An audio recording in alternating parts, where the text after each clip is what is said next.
right, guys, welcome back to another video. News is a little light. Obviously, it's Thanksgiving in the United States, so hope everybody out there who celebrated yesterday had a great time. And if you're still celebrating today into the weekend, hope you enjoy it. But let's talk about some stories that did pop up over the last day.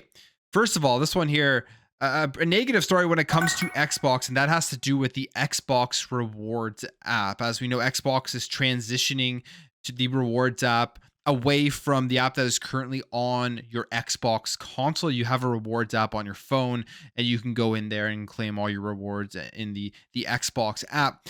But it looks like another feature is going to be leaving the Xbox Rewards app on your console, and that is going to be the weekly challenges and the streaks that you can get from the weekly challenges. So it actually is able to give you a ton of great points. One of the coolest things here with the Microsoft Rewards and Xbox is that if you go in there, you collect your rewards, you get these streaks, and you make sure to hand in all of your quests, you're going to accumulate tons and tons of points, and you're going to be able to purchase Game Pass. You're going to be able to purchase a bunch of other things. It was one of the great perks that Xbox did have. We saw PlayStation copy that later on with the PlayStation Stars. And over the last little while, it's been getting worse, that they've kind of have been removing features, which has been unfortunate. But we have this now, and this comes via somebody in Brazil who posted this screenshot, which I now believe has been proven that it is real. This actually did occur, and it's talking about the rewards app, and it is translated from Portuguese. And we have Idle Sloth here who did translate exactly what it says. Here's what it says. Earn rewards with Xbox. We recreate activities which we simplify and more integrate players love. Obviously, the translation from Portuguese to English isn't going to be perfect, so it may not sound that great, but I'm just going to read it word for word, so just keep that in mind as you're listening. Continues and says, the rewards experience on Xbox by making it revolve around gameplay, and with the new rewards hub on Xbox, players will no longer need to have separate apps to earn or redeem rewards points on Xbox. Starting in December 2023, we will no longer publish offers in the Microsoft Rewards app on Xbox, focusing instead on the new one, Rewards. Basically, this change is intended to simplify and streamline the rewards experience for activities in the new hub players and help them access all Xbox related offers and activities in one convenient location. The weekly series continues until the end of November, and after that, it will be deactivated in the application along with the weekly sequence. Rewards with Xbox will remain part of the Microsoft Rewards program, and any points you earn on Xbox will continue being associated with points from other parts of the program. To maximize your points and earn even more, be sure to check out Rewards Hub. So that's what that says, and you can see here that the original source claims that the photo is not fake. Windows Central wrote an article about it. Everyone pretty much has picked this up. So it looks like this is truly real. Now, there's no official announcement here from Xbox, so you still need to keep that in mind. Always take these things with a grain of salt. I know I always say that, but when it hasn't been officially confirmed, you don't want to 100% jump on this as something to be totally outraged about. But people are going to be pissed off about this. But obviously, there are streaks that people have had, weekly streaks that are now going to be cut off, and people have accumulated a ton of points because of that. Specifically, in this Windows Central article, it says, what's the big deal? It says, while the message suggests a straightforward transition of the reward system to another streamlined app, it signifies the conclusion of many players' weekly streaks for the Microsoft Rewards weekly activities, a streak held in high regard by numerous players, some boasting 2-year streaks. For context, the 10-week streak yields 2,500 points. And they're also saying here that the quests you get on the Microsoft Rewards app, you're getting more points than you're getting on the Xbox app. So removing these separate app will result in cumulatively fewer rewards overall. They say that's not to say that the rewards tab won't suddenly get more quests as a result of this reported shutdown. So they could add more stuff to the app that they're switching over to kind of make up for the loss of the weekly streaks. To be completely honest, my experience with it has always been pretty good. I've always accumulated points. I haven't really noticed the huge difference between the different ones. I believe I still have my weekly streak going on. I'm not sure how long that's going to be going on for, so kind of annoyed that I will be losing out on that. But I'm thinking if they're going to be moving everything over to a new streamlined app specifically to focus on Xbox and Xbox Rewards, they're probably going to be adding more stuff in there to incentivize people to continue to play. It's not just about reducing rewards. Why they would do this, it wouldn't make any sense. They want people to continuously play. They want people to continuously want to achieve these rewards, they're going to have to keep populating it and adding more stuff to the app itself. So hopefully that is the way that it will actually go. People are skeptical though, as it has kind of been going downhill. We'll wait and see. I'm going to withhold my judgment until it's officially announced and until we kind of see how that rewards app plays out over the long haul in terms of how many points you can earn. Maybe Xbox is seeing they're giving away too much free stuff. I'm not sure, but I've always thought the rewards on the Xbox ecosystem have been a great perk. So hopefully this doesn't hurt it too much. All right, let's jump over here. Let's talk about something pretty interesting going on here from Rockstar and GTA and games that they had older projects for that never came out. And Rockstar is going out right now and they are trying to get information removed, or they have gotten information removed about their old games. So this says here, the former technical director, Obe Vermeij, I'm not sure if I said that right, who spent 14 years with Rockstar North before leaving in 2009, recently shared alleged details on abandoned Rockstar games, including its canceled PlayStation spy game, Agent. If you remember, they announced this Agent game at E3 2009, all the way back. So a long time ago now, which is crazy to think about, during the PS3 and the Xbox 360 era. But they announced this new spy game called Agent. The game obviously never ended up coming out. And apparently we were getting more information on this from a guy who used to work there. And here's what he says. He says, today, November 22nd, 2023, I got an email from Rockstar North. Apparently some of the OGs there are upset by my blog. I genuinely didn't think anyone would mind me talking about 20-year-old games, but I was wrong.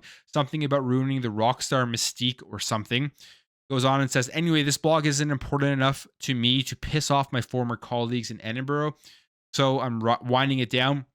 I'll maybe just leave a few articles with anecdotes that don't affect anyone but me. I would love Rockstar to open up about development of the trilogy themselves, but it doesn't look like that's going to happen anytime soon. Maybe I'll try again in a decade or two. And the now deleted post included alleged information on the studio's spy game Agent, which was again announced at the E3 2019 as a PlayStation 3 exclusive. So they're going out there and they're trying to get information taken out about old Rockstar development, which I think is absolutely absurd. You see a lot of companies doing these types of things these days. They like to go out and reduce the visibility of their content, of their games, which I think at the end of the day hurts them.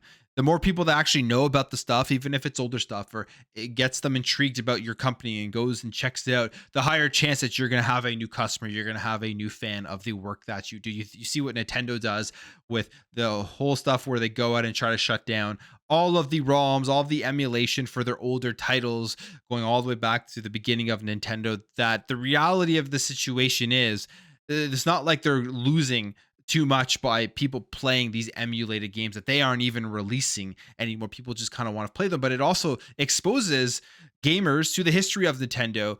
And I think at the end of the day, that will help their overall brand and expand out the amount of people that want to go out and check out current stuff that they do have out. You look at the lawsuit with PlayStation that is going down right now, where PlayStation is getting sued for forcing people to only buy stuff within the PlayStation Store. Obviously, it's because they want to make as much money as possible off of that. However, when you're shutting down other places to buy codes, you're shutting down people from even going out and buying CD keys from those websites that resell those CD keys. I know that's kind of a gray legal area, or going to stores and buying PlayStation cards from like GameStop. All of those things, you are definitely hurting the amount of people that potentially will enter into your ecosystem and then spend more money in that ecosystem once they are in. So all these companies are doing weird things to kind of stop people from discovering their content, even if it's in a way that may not be fully beneficial to them. But I think it doesn't really help them. I think you're losing people that potentially would become fans of your products. And this is just another way here with them trying to shut down this blog because they think that they're losing the mystique of Rockstar when someone is talking about the development of 20-year-old games and games that just never even were released. So kind of weird that is happening. All right, let's talk about the PlayStation Portal. If you saw my review, I had a PlayStation Portal. I ended up returning the PlayStation Portal to me. The pros were great feeling device. I like the screen. I like having the full DualSense in your hand and getting that full PS5 experience on the go.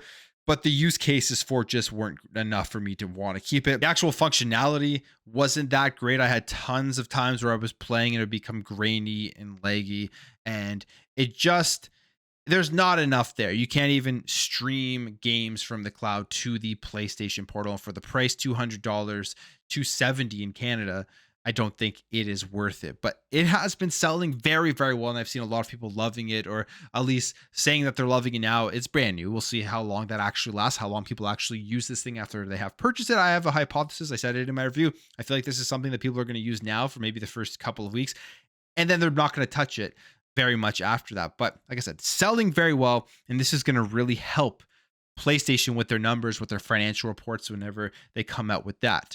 If you remember the previous financial report, they came out and they talked about how hitting their sales targets for 25 million PS5 units sold this fiscal is going to be a challenging goal, specifically saying we recognize selling more than 25 million PS5 units this fiscal year remains a challenging goal. It will depend on how sales do in the year-end holiday season. We won't pursue expanding the PS5 installment base alone, but we'll keep profitability in mind.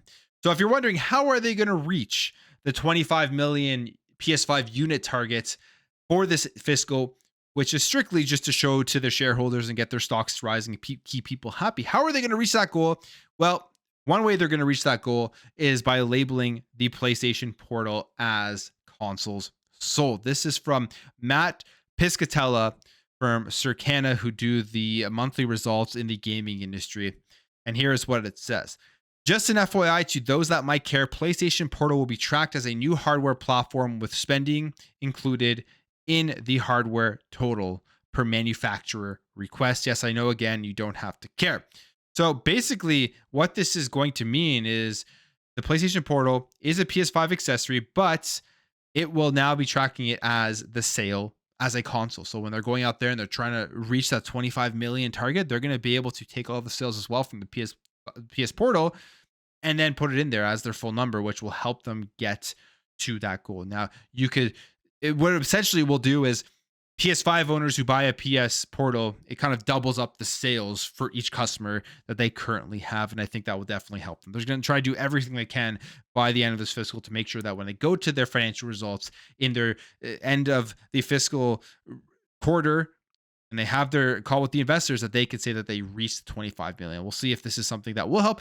I do see it selling out. I mean, I've seen tons of stock drop, sell out right away, at least here in Canada. You see links pop up, you go, they're gone pretty fast. So I think it is going to be pretty successful right now based off of just my armchair analysis by looking at how stock is going from people that I do follow on social media. I think it's going pretty well. Finally, let's just talk a little bit about Black Friday, because today's Black Friday and there's some pretty good sales out there, specifically on Xbox. And I mean, any platform that you're looking for.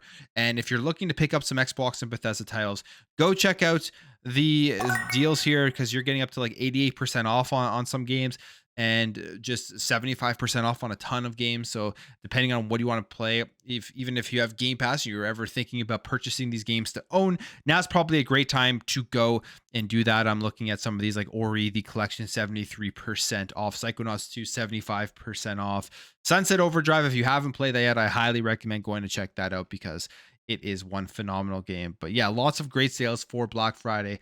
And I'd love to know in the comments below what you guys have picked up with all the sales going on out there. But I'm going to end the video there, guys. If you did enjoy this video, make sure to hit that thumbs up. If you are new here, hit that subscribe, and I'll catch you guys in the next video.